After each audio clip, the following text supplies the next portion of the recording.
Mesdames et messieurs, bonsoir. Beaucoup de plaisir à vous retrouver une fois de plus encore ce soir pour cet autre rendez-vous, cette autre édition de votre émission, l'heure de solutions, où pendant une heure on aborde des thématiques autour des problèmes, autour des questionnements, autour des inquiétudes vécues au quotidien. On l'a fait cette émission avec vous. Vous avez également la possibilité de partager vos avis. Vous retrouverez l'heure de solutions 2 fois la semaine, le lundi et mercredi. À partir de 20h30, les rediffusions se font le mardi 18h20, samedi 12h30, 20h30 et dimanche 9h, 21h. Nous allons encore recevoir ce soir pour ce faire l'homme de Dieu, l'apôtre Samuel Tateux. Bonsoir apôtre Samuel. Bonsoir Franck Eddy. Mesdames, Messieurs, bonsoir. Merci d'être là encore pour cette autre édition de l'heure de solution. Très bien, pour cette deuxième partie de ce thème, un homme peut-il interdire à une femme de travailler? On va s'intéresser beaucoup plus à la vie des femmes. La première partie, on s'intéressait à la vie des hommes et on le dit cette fois-ci, ce sera beaucoup plus les femmes. Vous avez la possibilité, on l'a dit également, de faire parvenir votre façon de voir, votre conception au numéro 672 05 0101, message WhatsApp, sont les bienvenus. Ou alors vous utilisez l'autre ligne, le 696 04 98 12 pour le faire également. Une adresse email disponible, solution@compassionglobal.org. Un lien, solutiontvonnet.myl2mr.com vous permet d'être connecté sur Solution TV juste à partir de votre tablette ou de votre smartphone. Voilà, on va s'intéresser, on l'a dit, aux avis des femmes sur la question: un homme peut-il interdire à une femme de travailler? Nous allons donc vous permettre de suivre ces femmes qui ont accepté de partager leur point de vue. Moi, je me dis que le tout c'est la base parce qu'au départ, si vous êtes entendu, au départ, mais tu ne peux pas trouver une femme qui sort déjà, qui l'oblige à rester à la maison. Le premier mari de la femme, c'est son travail.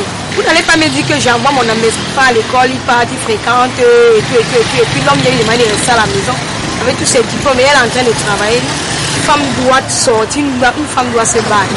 Voilà, nous revenons donc sur ce plateau de Solution TV. Nous poursuivons les réflexions autour du thème. Après avoir suivi ces femmes, nous allons donc nous tourner vers l'homme de Dieu pour une réflexion un peu plus approfondie avec cette première préoccupation. Homme de Dieu, on a suivi les réactions de ces dames qui défendent, il faut le dire, très bien leur cause.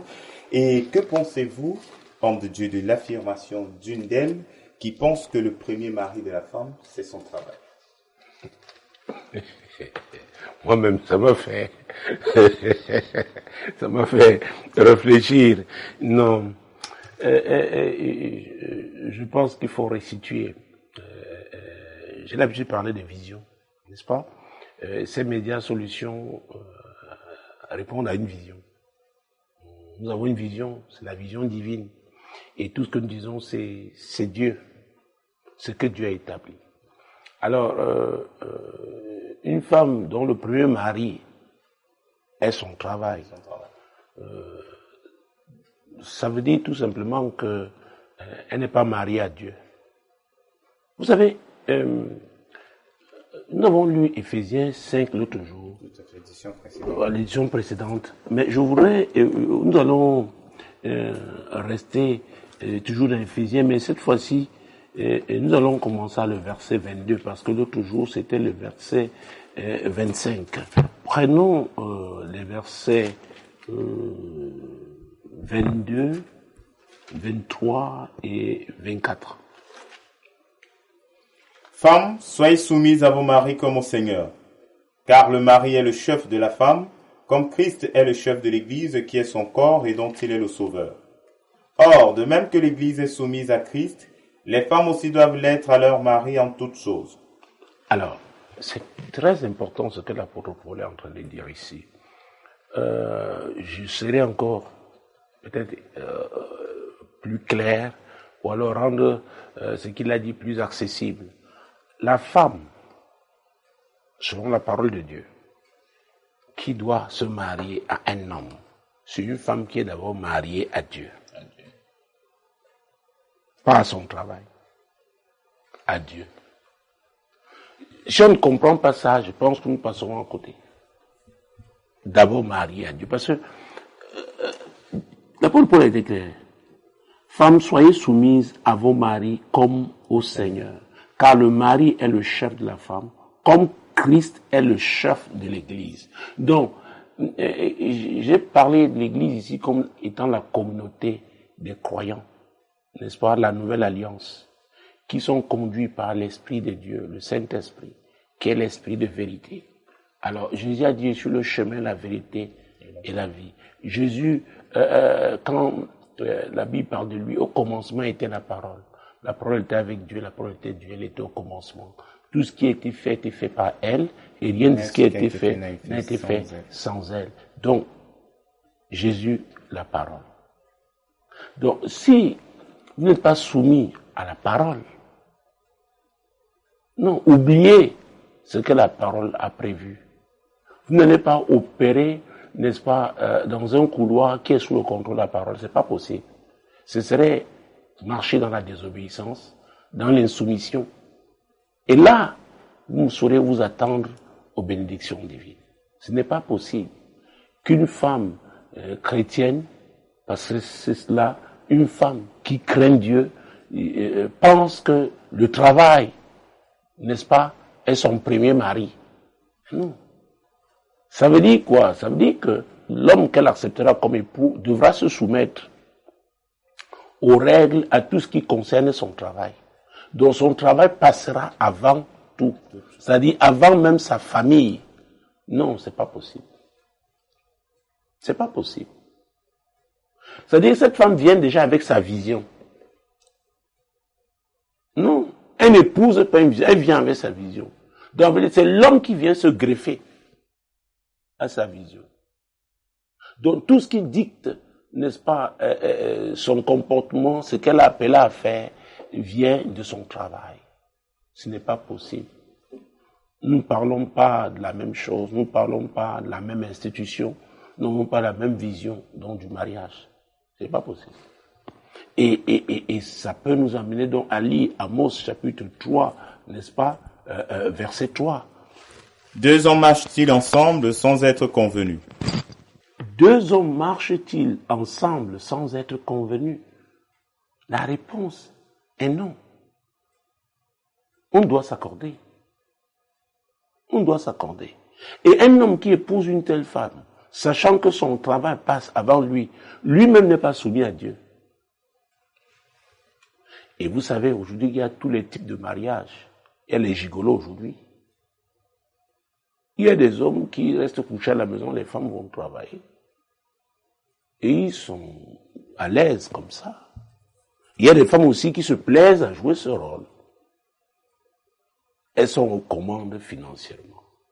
Il n'y a pas, je crois que l'année dernière, dans le cadre de l'ancien format l'émission, nous parlions alors, les gens écrivaient, posaient des questions, n'est-ce pas, au travers de leur courrier. Et il y avait cette femme qui affirmait qu'elle avait découvert que son mari l'aimait par intérêt.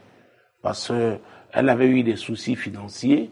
Et cet homme lui a dit, vraiment, on ne peut pas continuer ensemble. Parce que j'étais avec toi, parce que financièrement, tu répondais à mes attentes. Et je me souviens à l'époque, je lui avais dit que le mot intérêt est au centre de la vie. Mais de quel type d'intérêt s'agit-il? Il y a des intérêts qui sont pour la gloire de Dieu. Il y a des intérêts étrangers, n'est-ce pas, au plan de Dieu. Donc, ce n'est pas la volonté de Dieu qu'une femme soit d'abord mariée à son travail. Ce n'est pas la volonté de Dieu. Alors, un homme qui épouse une telle femme, lui-même, en le faisant, quitte les rails de Dieu. S'il y était même déjà.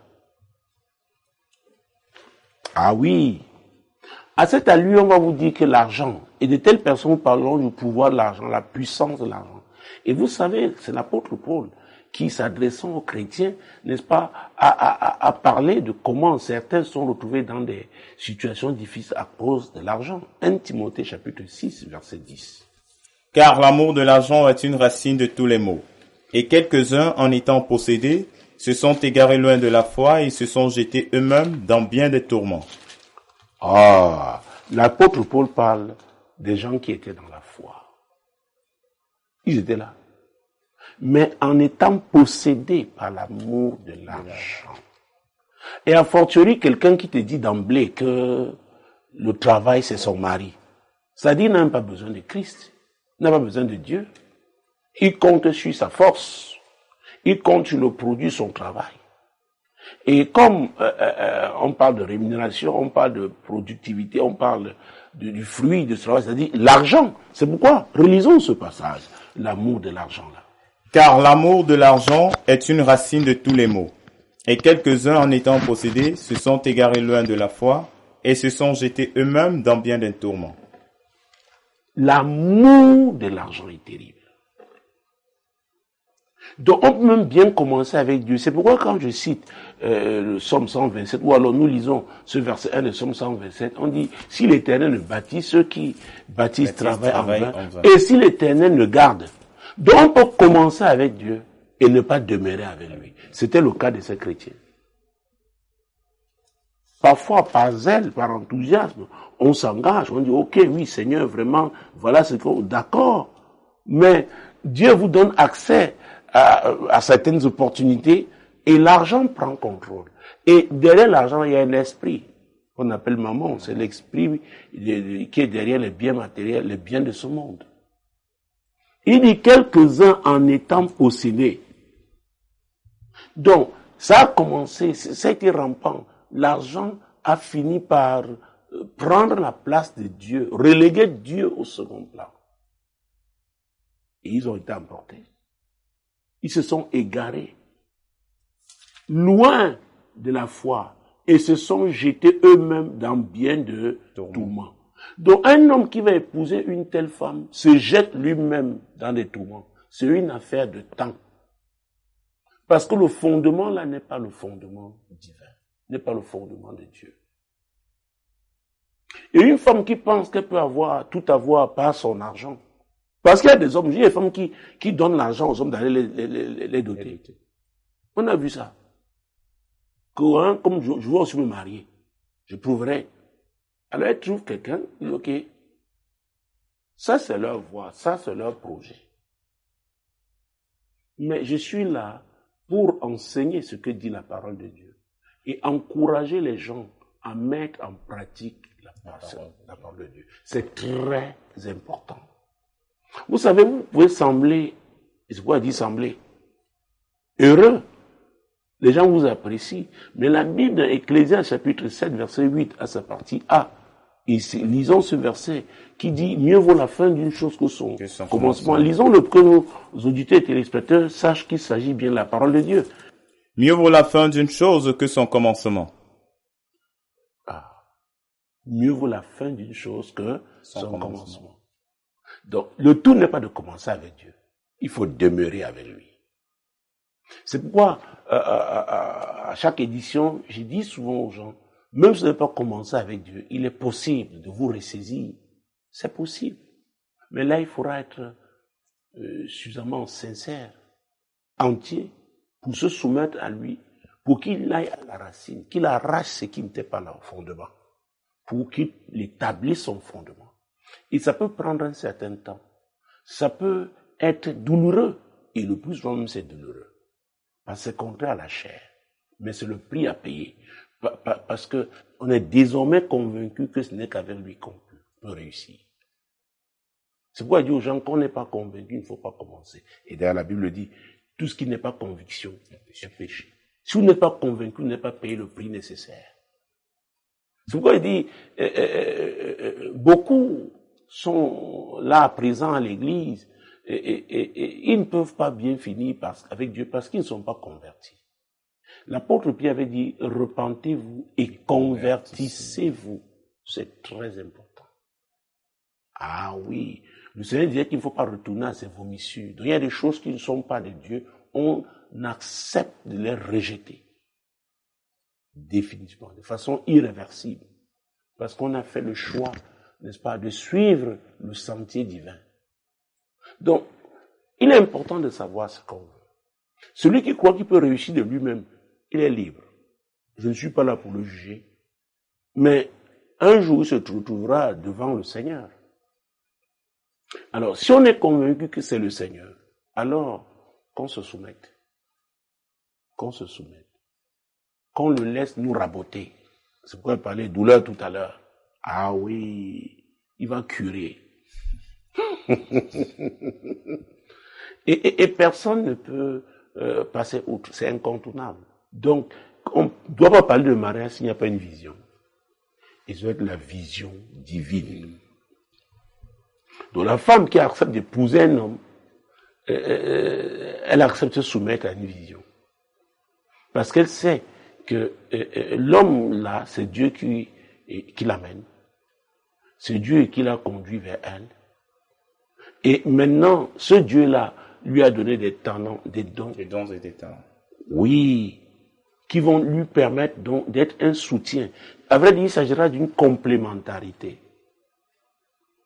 Et cet homme-là a atteint un niveau, il ne peut plus avancer sans la femme que Dieu a pour lui. Et Dieu donc, qui a fait le travail qu'il fallait dans sa vie, maintenant le conduit vers cette femme-là, qui elle-même a été soumise à Dieu, a laissé Dieu travailler dans sa vie. Donc, le mariage, ce n'est pas un projet humain. C'est pourquoi beaucoup se cassent la figure. Ils lisent tel livre, ils lisent tel livre, ils lisent tel livre, mais ils oublient de prendre en considération la parole de Dieu. Ah oui, elle est établie. Les hommes peuvent raconter leurs expériences. Je n'ai rien contre les expériences humaines, on peut apprendre beaucoup de ce que les gens ont vécu, mais cette parole, Jésus a dit qu'elle ne passera jamais. Donc, voilà. Dire que le travail est son premier mari. Non, c'est-à-dire que nous ne parlons pas la même chose. Nous ne sommes pas dans le même couloir. Donc, on ne peut pas avancer. On ne peut pas cheminer ensemble. Ce n'est pas possible. Ce n'est pas possible. Il ne faut pas la condamner. Il faut tout simplement prier pour ce type de femme pour que Dieu ouvre ses yeux. Pour qu'elle comprenne que d'elle-même ne peut pas réussir. Je rencontre des gens qui avaient beaucoup d'argent. À un moment donné, l'argent ne pouvait pas les aider. L'argent ne pouvait rien faire dans leur vie. Vous savez, notre ministère aussi, le ministère de façon générale, fait que il arrive qu'on soit en face des gens qui sont au crépuscule de leur vie. Et qui réalisent que tout ce qu'ils ont fait, n'est-ce pas, les armes qu'ils ont utilisées pour atteindre, n'est-ce pas, le niveau qui est le leur, ils se rendent compte que c'est la vanité, que ce n'était que vanité. Vous savez, c'est pourquoi l'histoire du roi Salomon, qui avait 700 princesses pour épouses et 300 concubines, il avait l'or en abondance, il était riche. Pour finir, il a dit vanité des vanités. Tout est vanité. Si l'Éternel ne bâtit, ceux qui bâtissent travaillent en vain. Si l'Éternel ne garde une ville, ceux qui la gardent veillent en vain. C'est ce que je dis en tant que messager de l'Éternel. C'est clair et c'est net. C'est clair et c'est net.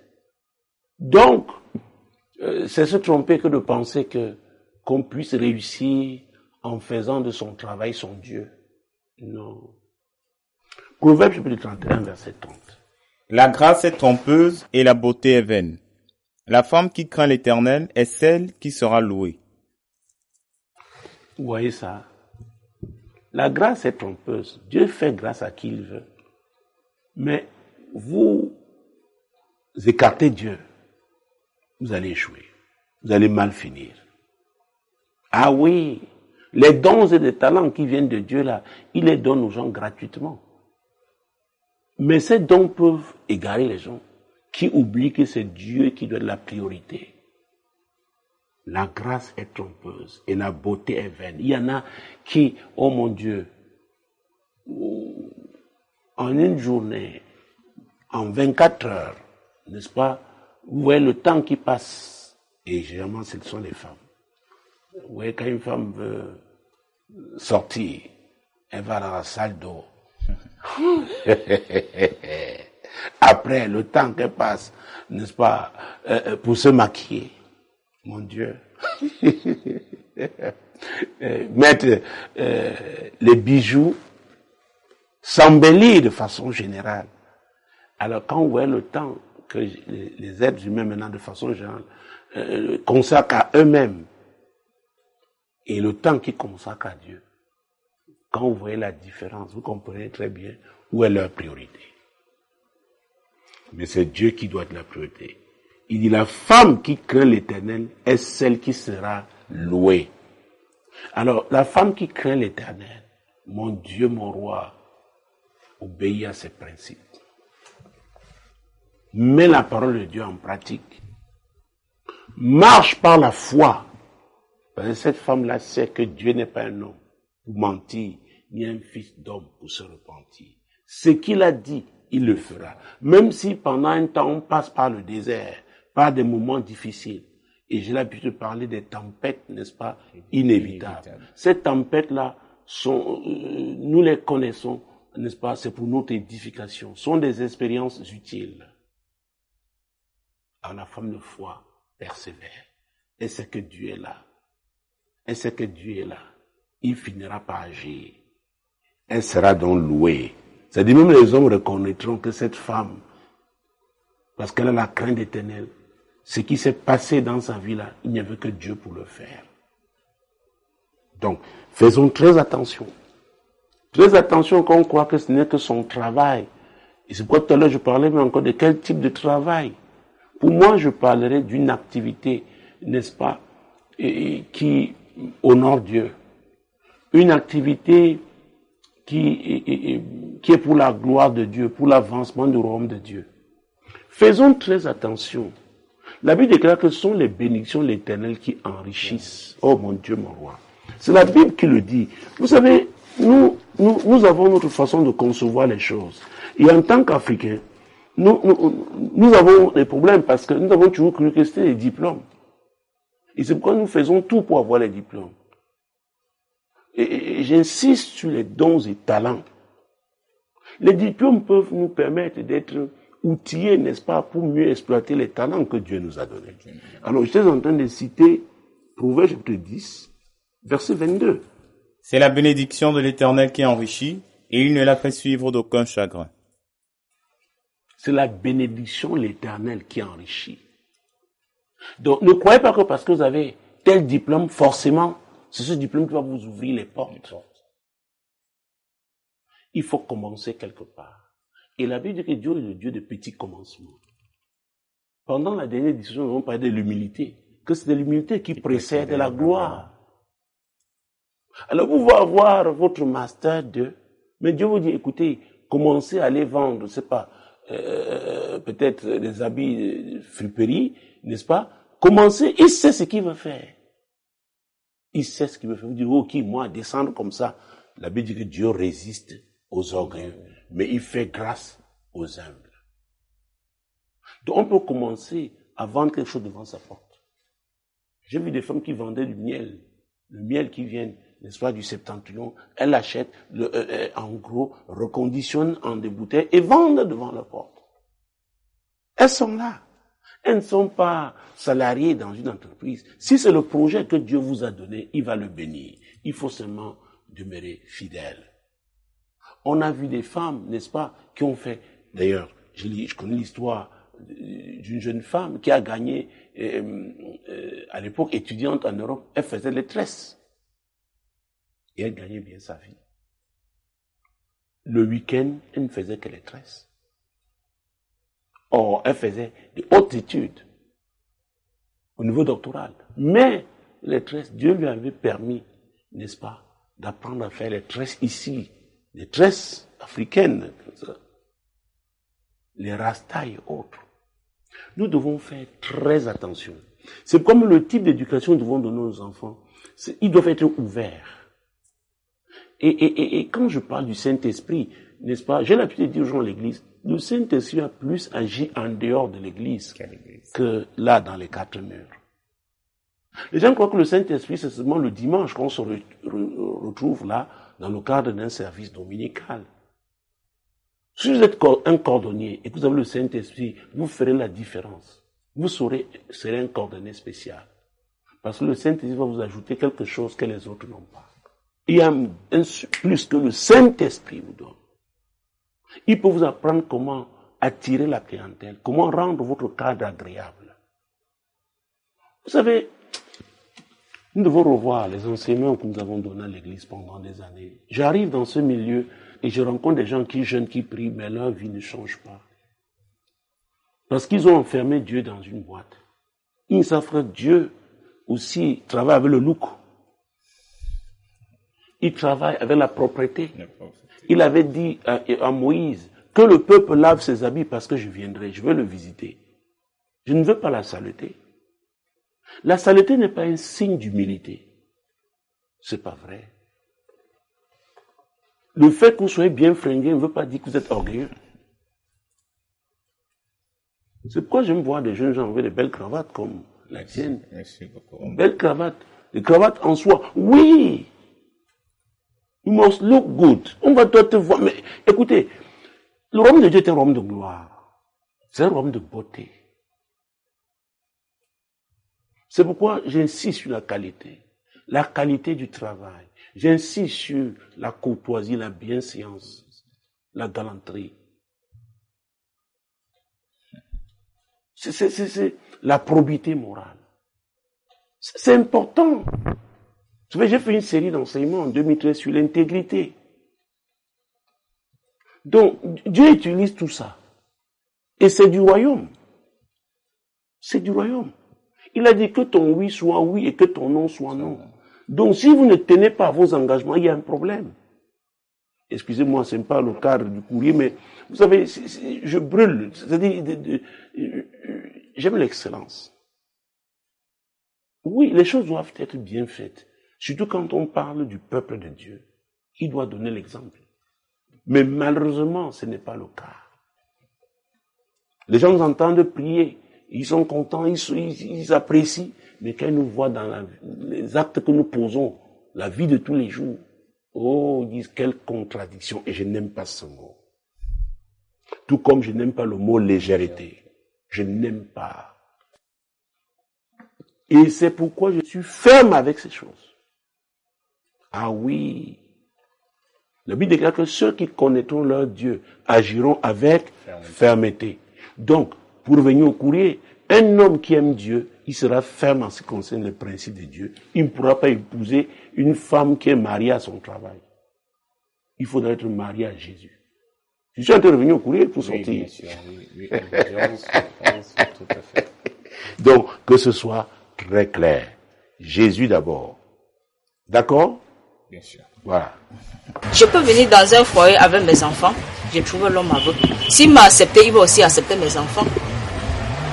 Parce que si c'était la même chose, si je venais dans un foyer, l'homme avec les enfants, je vais aussi accepter ses enfants comme mes propres enfants. Ce sont mes enfants. Il ne doit pas regarder que pourquoi c'est pas mon sang, pourquoi c'est... Non.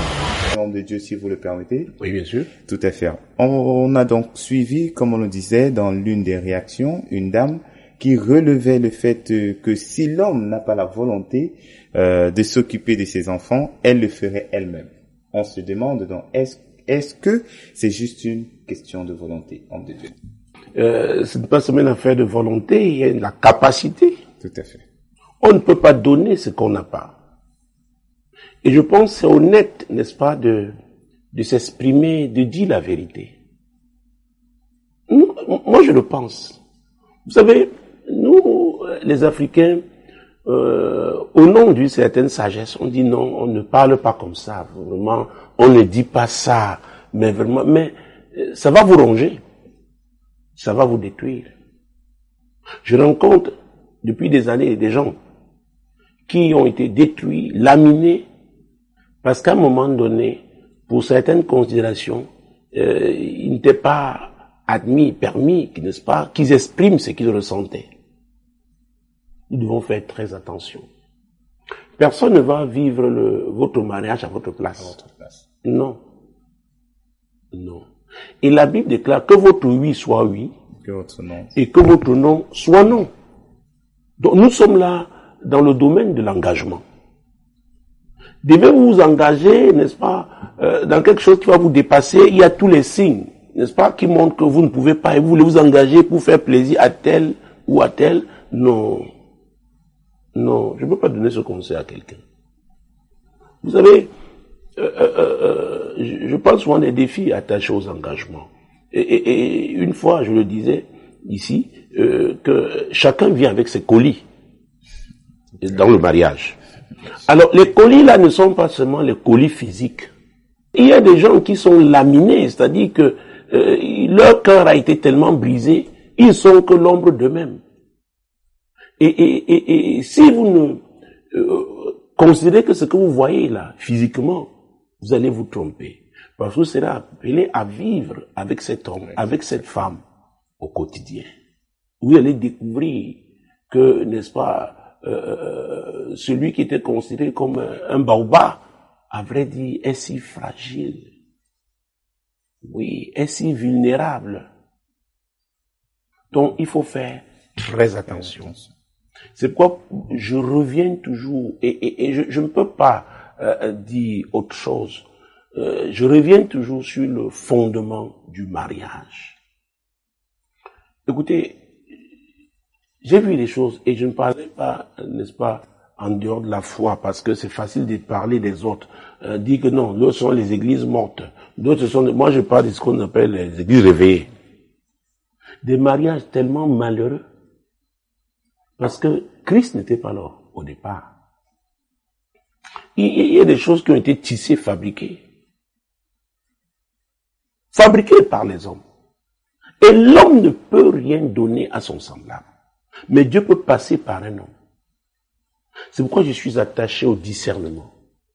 Et je dis toujours, et je le rappelle encore ce soir, une de mes missions en tant que berger, pasteur, je dois enseigner aux gens, les encourager à développer leur relation personnelle avec Dieu, leur communion avec le Saint-Esprit, de manière à identifier la voix de Dieu, la voix du Saint-Esprit, à reconnaître la direction que lui indique le Saint-Esprit. C'est très important.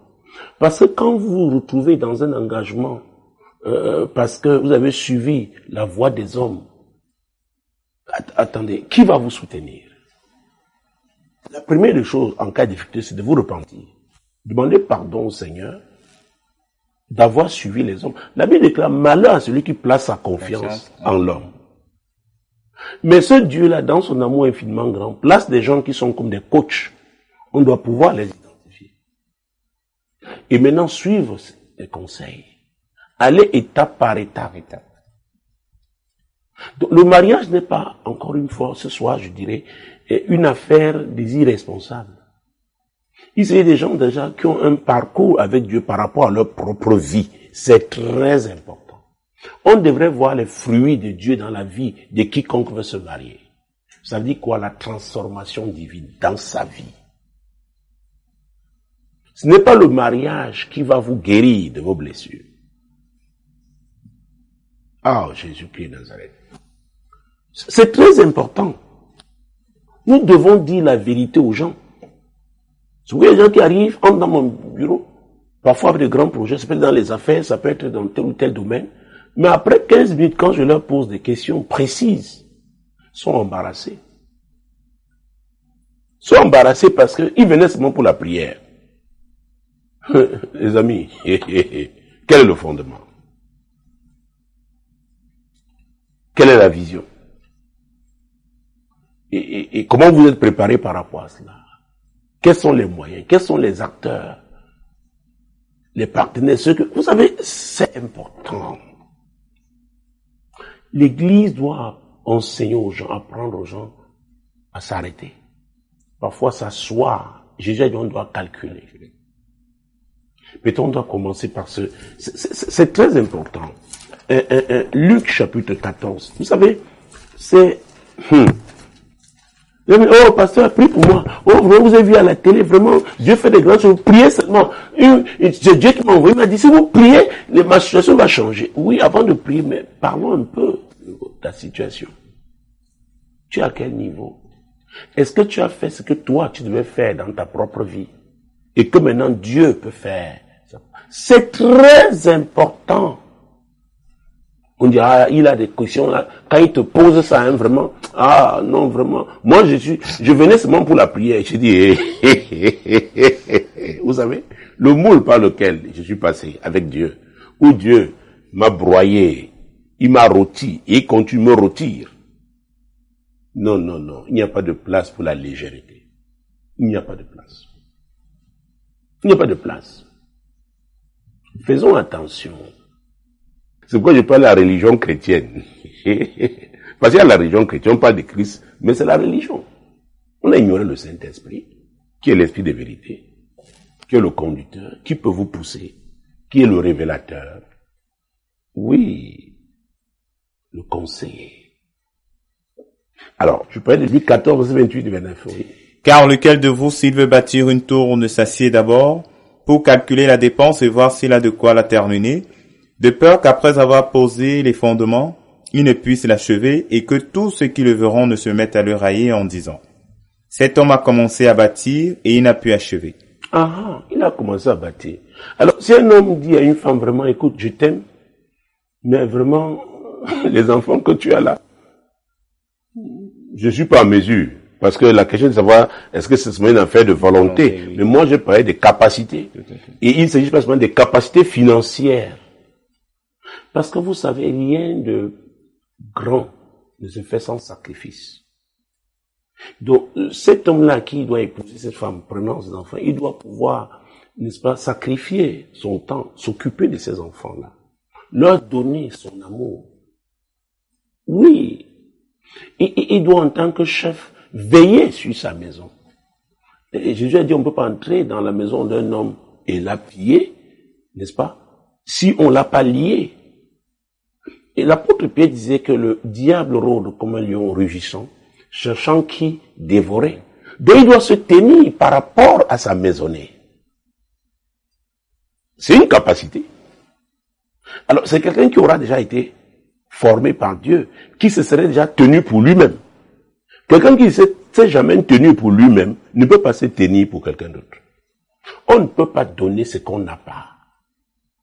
Écoutez, ce n'est pas seulement une affaire de zèle. Encore qu'il y a le zèle amer. D'accord? Donc ce n'est pas seulement une affaire de dire que il n'a pas la volonté. Est-ce qu'il peut? Est-ce qu'il peut? Quelqu'un va me dire, vouloir, c'est pouvoir. Donc, prenons un exemple. Voilà. Oh mon Dieu, très bien. Oh, Jésus-Christ, tu es merveilleux. 1 Samuel, chapitre 30. Pour commencer, oui, avec les 3 premiers versets d'abord. Lorsque David arriva le 3e jour à Tsiklag, avec ses gens, les Amalécites avaient fait une invasion dans le Midi et à Tsiklag. Ils avaient détruit et brûlé Tsiklag. Après avoir fait prisonnier les femmes et tous ceux qui s'y trouvaient, petits et grands, ils n'avaient tué personne, mais ils avaient tous tout emmené et s'étaient remis en route. David et ses gens arrivèrent à la ville, et voici, elle était brûlée. Et leurs femmes, leurs fils et leurs filles étaient emmenés captifs. Nous connaissons l'histoire de David. Avant qu'il ne devienne roi d'Israël, comme Dieu l'avait prévu, n'est-ce pas, il est passé par des moments très difficiles. Et à cette étape, n'est-ce pas, de sa vie, Akish, le roi des Philistins, lui avait donné un territoire, n'est-ce pas, Tsiklag. Alors il est sorti pour y randonner avec ses hommes. Au retour, n'est-ce pas, le camp avait été brûlé.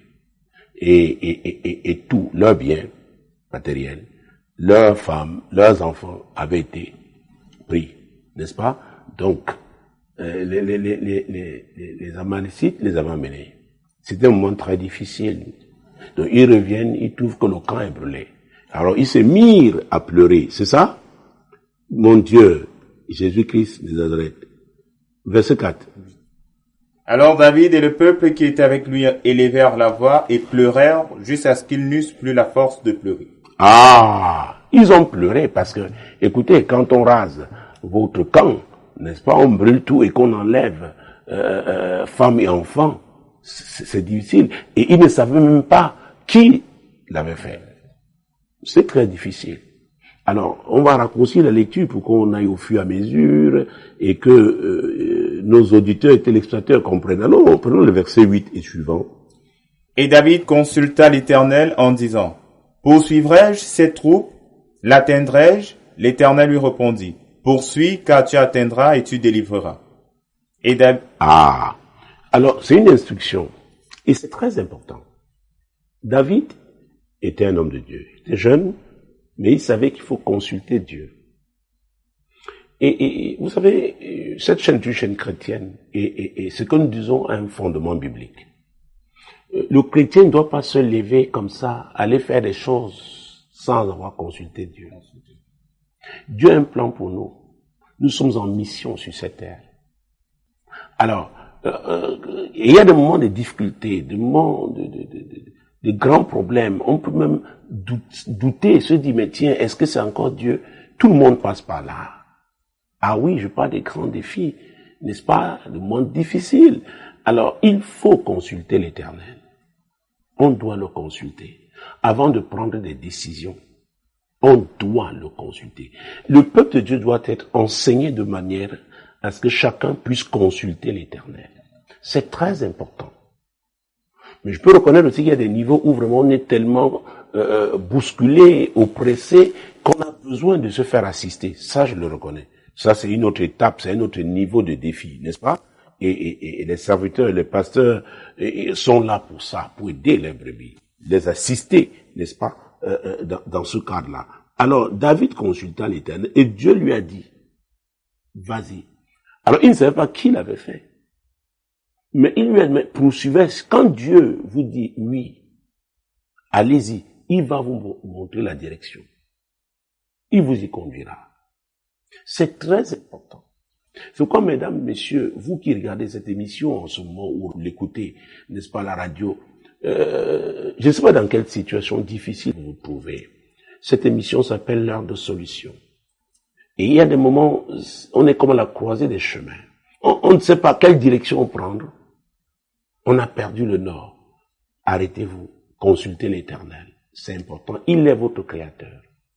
Il vous connaît. La Bible dit qu'il connaît même le nombre de cheveux que vous avez sur la tête. Et il s'attend à ce que vous le consultiez. Et il va vous montrer, vous donner la direction. La Bible déclare que Dieu parle tantôt d'une manière, tantôt d'une autre. C'est très, très important de le savoir. Donc, vous n'êtes pas là, c'est pas le hasard. Alors, Dieu m'a envoyé vous le dire. Dans votre situation, consultez-le. Il a quelque chose à dire. Ça pourrait être le point de départ, n'est-ce pas, d'une nouvelle saison dans votre vie. Peut-être pendant longtemps, vous avez fait toujours les choses comme bon vous semblait. Peut-être parce que vous êtes très intelligent, n'est-ce pas? Vous avez toujours été le Mozart, le Pythagore, n'est-ce pas, de votre famille, de votre, j'allais même dire, votre génération. Mais là, maintenant, vous êtes coincé. Dieu veut que vous le consultiez. Ah oui. Un individu peut consulter Dieu. Une famille peut consulter Dieu. Une communauté peut consulter Dieu. Une nation même. Parce que ça peut arriver des difficultés à tous les niveaux. Ça, c'est très important. Je tenais à le souligner. Donc, continuons. Et David se mit en marche, lui et les 600 hommes qui étaient avec lui. Ils arrivèrent au torrent de Bézor, où s'arrêtèrent ceux qui restaient en arrière. David continua la poursuite avec 400 hommes, 200 hommes s'arrêtèrent, trop fatigués pour passer le torrent de Bézor. Alors, vous voyez ça? On a enlevé leurs femmes, leurs enfants, leurs biens, mais ils arrivent au torrent de Bézor, ils s'arrêtent. Ils n'avaient pas la capacité physique de continuer. Et là, c'est le tiers de l'équipe de David. C'est terrible. Alors, vous vous amusez. Si vous n'avez pas écouté la voix de Dieu, cette décision de certains de vos hommes peut affecter toute l'équipe. Et c'est quoi? On dit, la Bible dit que ceux qui se confient à l'Éternel renouvellent leur force. Renouvellent leur force. C'est pourquoi ce que vous avez entrepris là, il faudrait que, à la base, ce soit l'Éternel. Comme ça, au moment difficile, vous le consulterez. Et il va vous fortifier. Oui, on doit pouvoir dire au Seigneur, Seigneur, c'est difficile, je suis faible. Ça arrive à chacun de nous. À un moment ou à un autre. L'Éternel est notre force. Mesdames, Messieurs, je souhaiterais, vous qui me regardez cette émission en ce moment, ou l'écoutez à la radio, c'est ce que je souhaite pour vous, Qu'un jour puissiez dire que l'Éternel est votre force, pas une religion, pas votre argent, pas vos relations, non, l'Éternel, que l'Éternel est votre force. C'est très important. Et c'est lui qui nous fortifie. Il avait dit à Josué, fortifie-toi donc, compte sur moi, tiens-toi toujours, oui, sois fidèle à moi. Et il lui avait dit, médite celui la loi jour et nuit, c'est alors que tu auras le succès. C'est pourquoi cette parole, la parole de Dieu, on doit la méditer, c'est une nourriture. Oui, elle nous fortifie, elle nous guérit, elle nous inspire, elle nous rappelle certaines choses. Oh mon Dieu, moi. Avait dit, cette parole est une semence dans notre vie. Vous savez, quand vous mettez la parole de Dieu, il arrive, vous rasez dans une situation difficile. L'Esprit de Dieu qui vous a conduit dans votre méditation vous rappelle ce que vous avez appris de la parole de Dieu.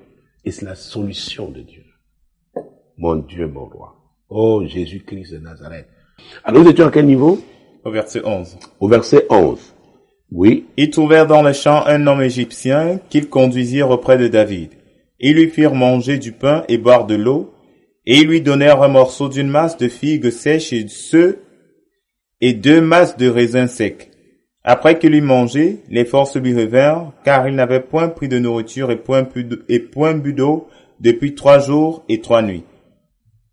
David lui dit, « À qui es-tu et d'où es-tu » Il répondit, « Je suis un garçon égyptien au service d'un homme amalécite, et voilà 3 jours que mon maître m'a abandonné parce que j'étais malade. Nous avons fait une invasion dans le midi des Kérésiens, sur le territoire de Juda et au midi de Caleb, et nous avons brûlé Tsiklag. » David lui dit, alors, ouais, comment Dieu fait les choses. Quand Dieu vous conduit, vous donne une direction, il ne vous dit pas toujours ce qui va se passer. Vous devez obéir. C'est pourquoi la marche du chrétien, c'est la marche par la foi. C'est pas la foi. Donc Dieu lui a dit, vas-y, prends cette direction. Et voilà qu'en route, il trouve un Égyptien, un Africain, abandonné depuis 3 jours. Il a fait un jeûne à sec, forcé, pas parce qu'il voulait, il n'avait pas à manger. Il a été abandonné par l'équipe des Amalécites qui avait justement envahi le camp de David à Tsiklag, qu'il avait ravagé. Voilà donc un agent que Dieu met sur le chemin de David pour l'aider à récupérer ce que son équipe a perdu. Allons-y. David lui dit, « Veux-tu me faire descendre vers cette troupe ?» Et il répondit, « Jure-moi par le nom de Dieu que tu ne me tueras pas et que tu ne me livreras pas mon maître, et je te ferai descendre vers cette troupe. » Il lui servit ainsi de guide. Il lui servit ainsi de guide.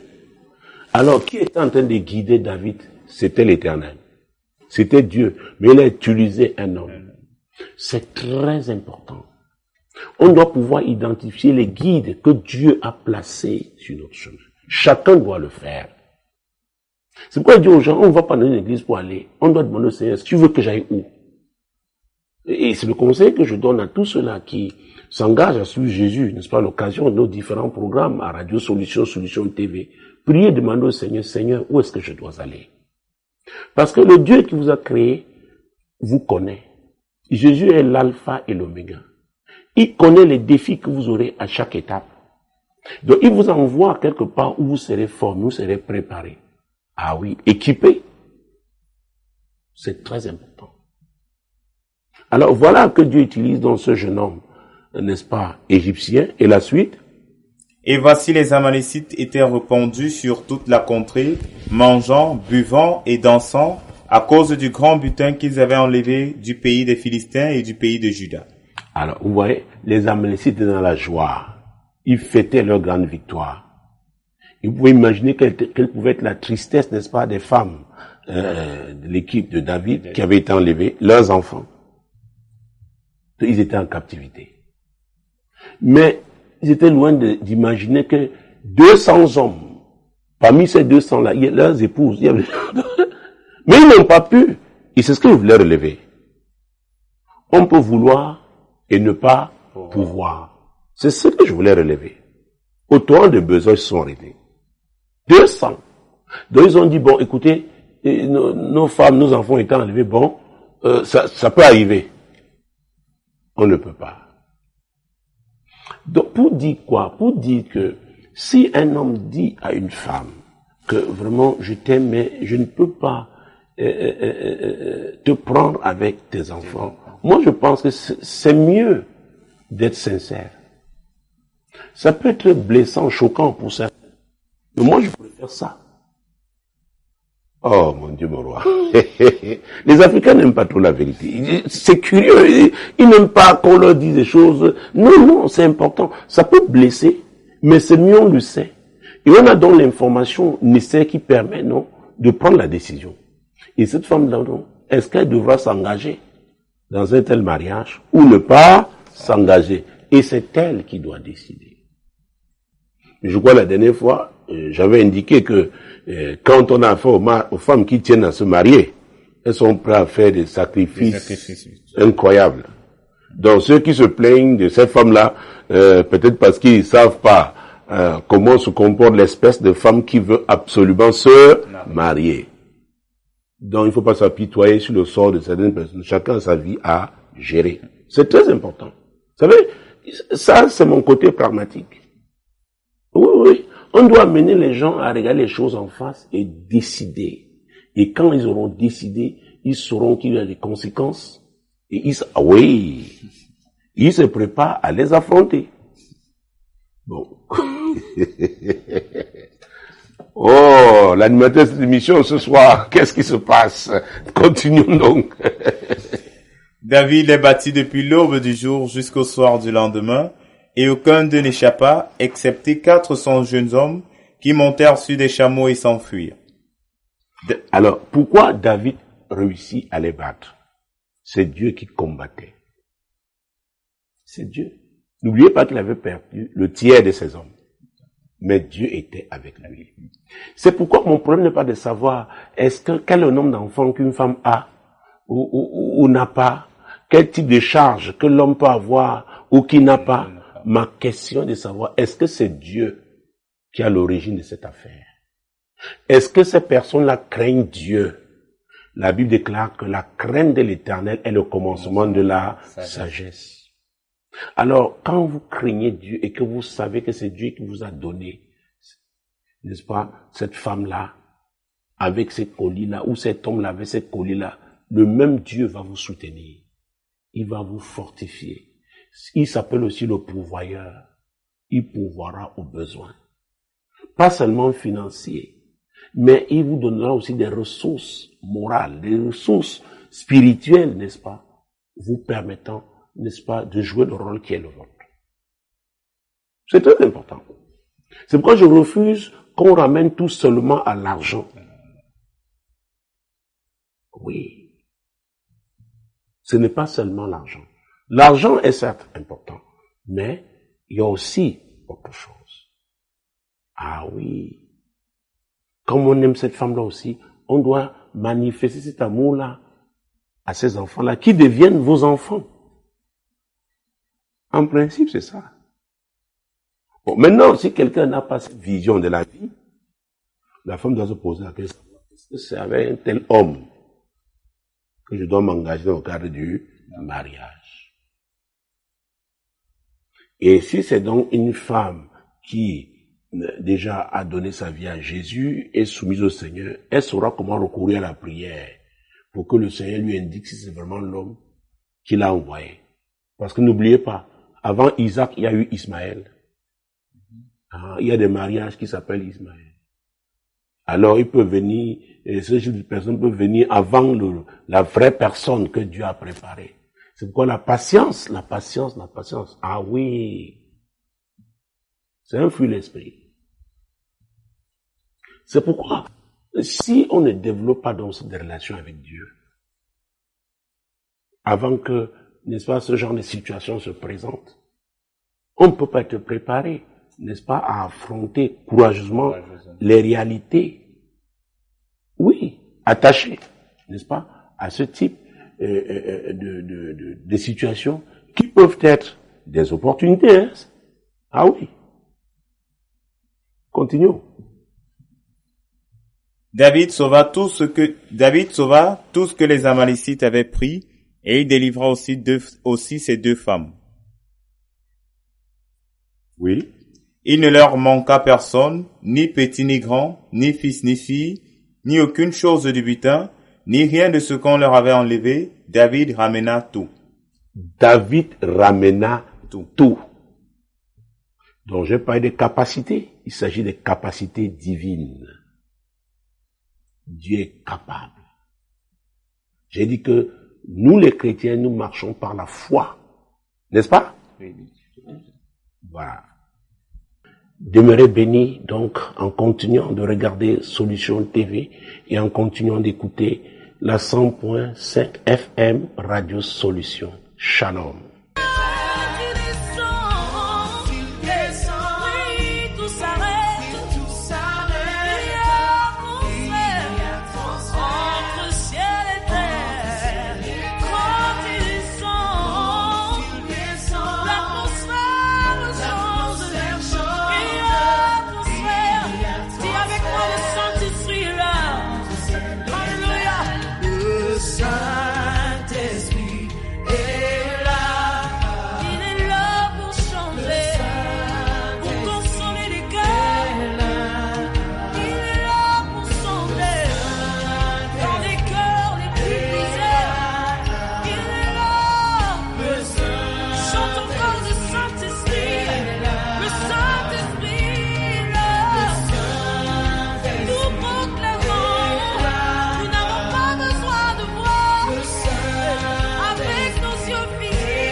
Free.